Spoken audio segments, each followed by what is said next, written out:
This is a Dragon Quest game. Came out in 1992. The whole idea from TSR was to get younger people interested in Dungeons and Dragons, how to play. They had a simplified rule for it, rule system for it.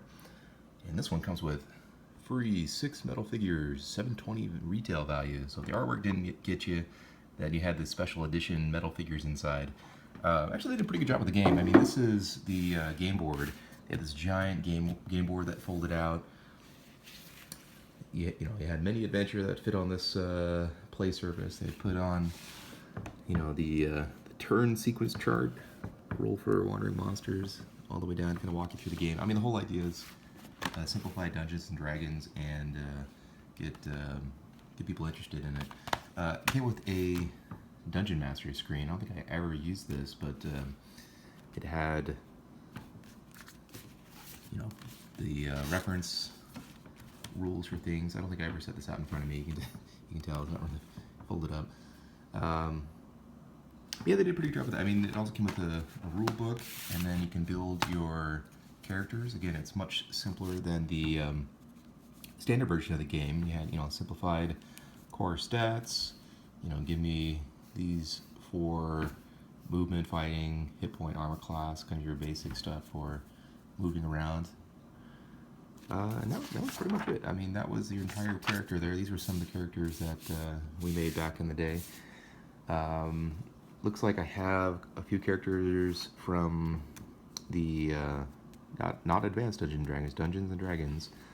This was another game, also simplified the characters in the system for it. This is a wizard named Bink. We did apparently character sketches for our characters. It has all the, the spells that I had.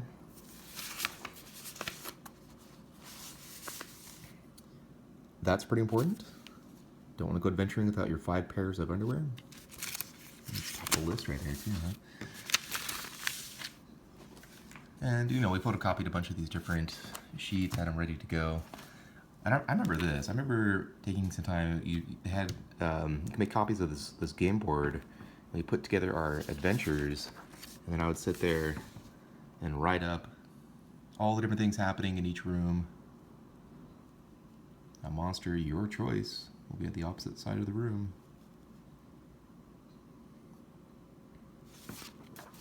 Anyway, good job. I remember going through a bunch of these and coming up with things. That one has a river that's going through it, or maybe it's a lava flow. The coolest thing that came with Dragon Quest is actually some of these extra bits. So these are little paper stand-ups. You'd fold them out. This would be all of your, trying to give you a flip here. All your different monsters, NPCs, anything you would want to have a little stand-up for.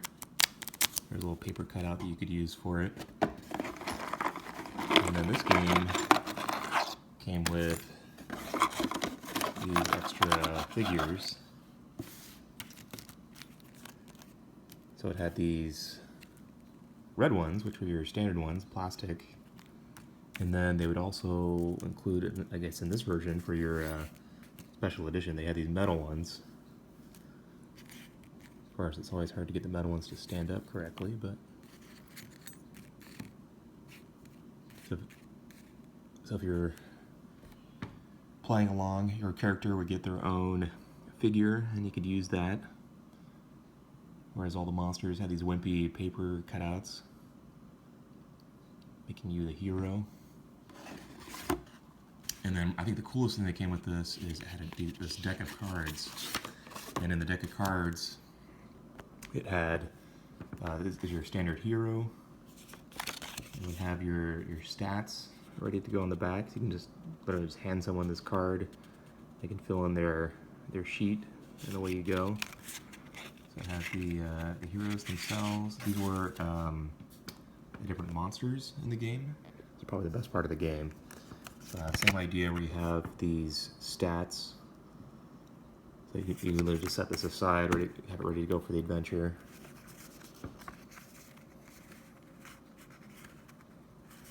A lot of this artwork was reused from other things that TSR was doing.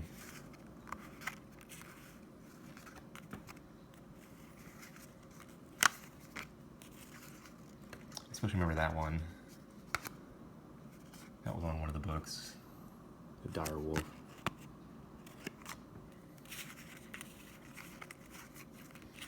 Anyway, it was, you know, it just made the game easier to play. They would have different adventures you can go through, and you had all these cards, you know, ready to go. It made it a lot easier to set up the game, have all the stats at your fingertips.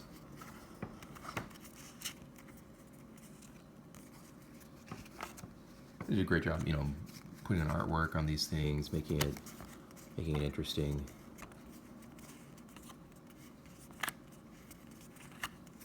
And just making it, you know, simplifying the rules, making it easier to play.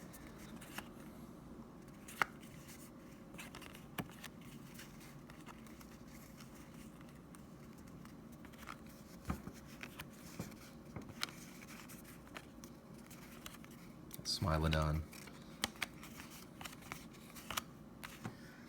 And then, this is kind of nice too. I mean, they had spell cards. So all these blue ones are your spell cards. There's a magic missile. Describes how it works. Do D4 damage. Wizard or elf can use it. 6 spaces. Got a whole set of these for the different spells in the game. You literally just hand these out to someone. When they use them, they hand them back to you. These were like little room cards that had some sort of effect on the room. You know, there'd be a treasure chest in there, and then there's sort of randomness to what happened with that treasure chest. Oh, it's trapped.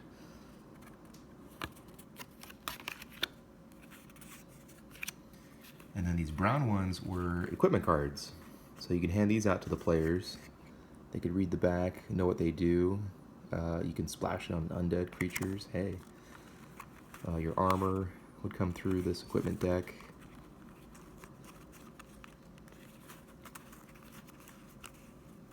So it actually had, you know, pretty nice way of managing equipment. You just hand out a card to someone. Have all the information you needed for it.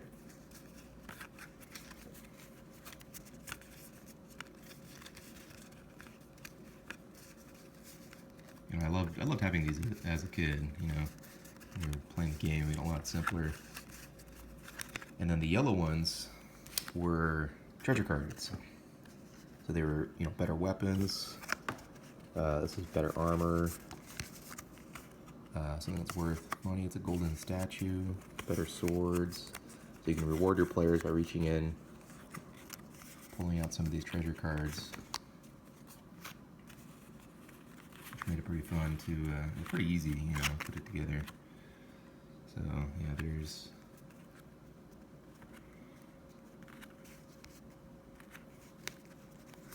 Dragon Scale. I think this was the best armor.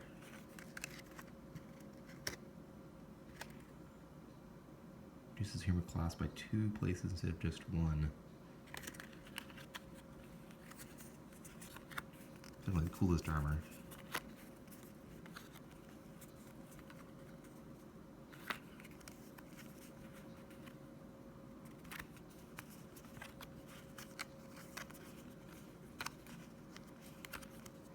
You know, so you just, you know, just hand these out to your players. It also had a set of trap cards. It looks like I just have 1 left.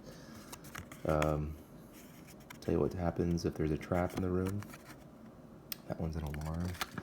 Then they had these NPCs, so you can introduce an NPC in the game. It's got their stats ready to go. They provided some background to it. Anyway, all in all, you know, it was a pretty fun game growing up, especially if you didn't have anything beyond it and you were not quite ready to learn the full version of Dungeons & Dragons. They had this little board game ready to go. TSR did a few of these back in the day, sort of learner sets or board games that were made easier. Anyway, if you like this video and you want to see more, like or subscribe. You can find us at critgames.com. Look me up on Twitter at critgamesllc. We're also on different social media platforms, so you can find us there. Anyway, I hope you enjoyed this video. Look forward to seeing what adventures you guys make, and game on.